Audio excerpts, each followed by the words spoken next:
Veď sa má nasledovne. Sme v 21. storočí v roku 2023, alebo je sa to týkať aj budúcnosti, určite ste zaregistrovali, ako moc sa začína využívať umelá inteligencia. Možno ste niektorí vyskúšali ChatGPT, Midjourney a množstvo iných rôznych nástrojov BART. V produktoch JetBrains je takisto integrovaná umelá inteligencia, že fajnovúčko. Je to posledný tento rok 2023, keď ju integrovali a teraz vám ukážem, ako viete takisto v 21. storočí veľmi rýchlo dostať sa do toho Pythonu, generovať si rovno zdrojové kódy, to, čo potrebujete, alebo výrazným spôsobom zrýchliť tú vašu a zlepšiť tú krivku učenia. Takže veď sa má nasledovne. Všimnite si, že sme sa naučili urobiť Hello World program, to znamená ahoj svet.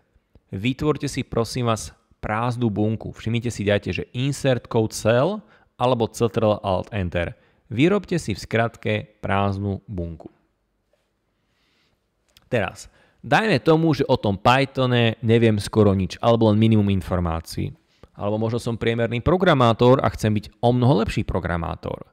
Všimnite si, že mali sme tu pána Koša, to znamená kôž na odstránenie bunky, videli ste rôzne typy buniek, to znamená na kód, na SQL, na Markdown, ale všimnite si, tu je také, že AI, AI je skrátka Artificial Intelligence, to znamená umelá inteligencia. Kliknete na ňu a podobne ako v ChatGPT a rôznych takýchto nástrojoch pre umelú inteligenciu viete zadávať tzv. Prompt. To znamená, viete zadať svoj dopyt, ktorý interpretuje to, čo chcete do zdrojového kódu. To znamená, viete napísať, čo chcete, aby sa vytvorilo a to sa vytvorí. Ako bez srandy teraz. Čiže normálne na šupu vytvorím Super Maria, vytvorím Pexeso, vytvorím hoci, čo budete len chcieť. Takže dajme tomu, že napíšete, že Hello World. Samozrejme, ideálne to zapisovať správne. A teraz pozor. Napíšem tam tento text, nestlačate play, ale tu dáte, že generate. Vidíte, generuje a po chvíľočke vám to rovno vypluje to, čo sa mimochodom pred chvíľočkou urobili. To znamená, rovno tu máte print Hello World. Easy. Zároveň niekto si nad tým všimne, že ale tu je niečo navyše. Toto, čo vidíte, je nová vec, ktorú sa naučíme a to sú tzv. Komentáre. My sme sa naučili, že Markdown môžete používať ako štruktúru, ako poznámky, ako dokumentáciu, ale zároveň, keď ste v kódovej bunke, tak vážený mriežka sa používa ako komentár. Toto je jednoriadkový komentár. Mimochodom, čo sa týka komentárov. Komentáre, keď ste na ľubovoľnej klávesnici, viete urobiť cez klávesou skratku Alt35, tzv. Hash, ale hlavne keď ste na anglickej klávesnici, tak je to Shift 3. Áno, Shift 3.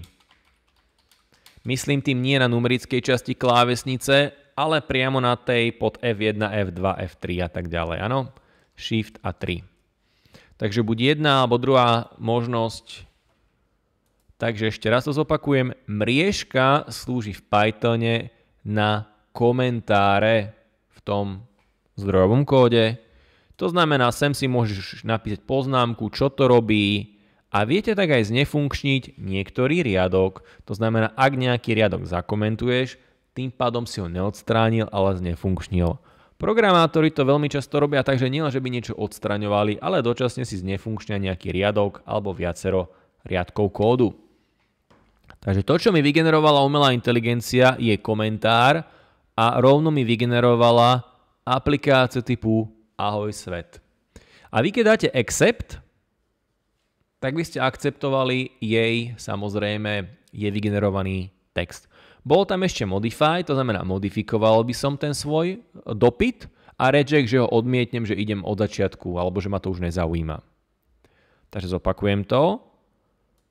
Keď máte prázdnu kódovaciu bunku, je tu integrovaná umelá inteligencia, že opýtaj sa umelej inteligencie a sem môžete mu povedať, že čo chcete generovať. Aj v slovenskom jazyku.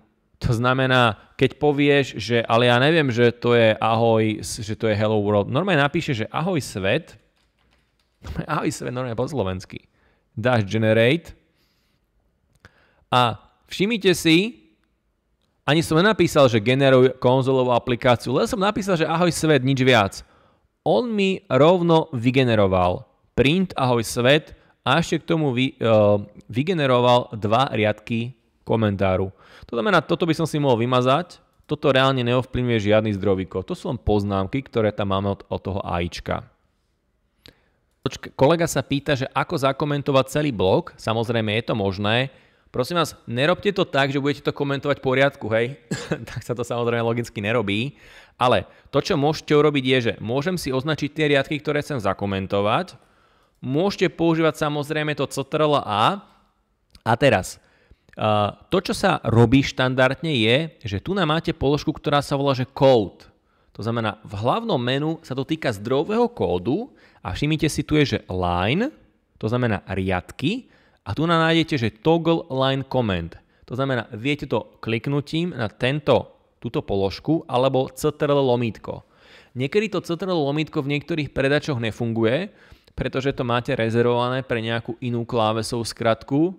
To znamená, v Chrome by vám to mimochodom malo fungovať, ale keď na toto kliknete, vidíte, celé sa mi to zakomentovalo. Takže vyskúšajte si CTRL lomítko, ale keď tá klávesová skratka je rezervovaná, tak ešte raz tu na cez line a tu máte toggle line comment. Áno, takýmto spôsobom zakomentujete celý ten blok, takže logicky netreba to robiť po jednom riadku, lebo to by sme tu boli dlho.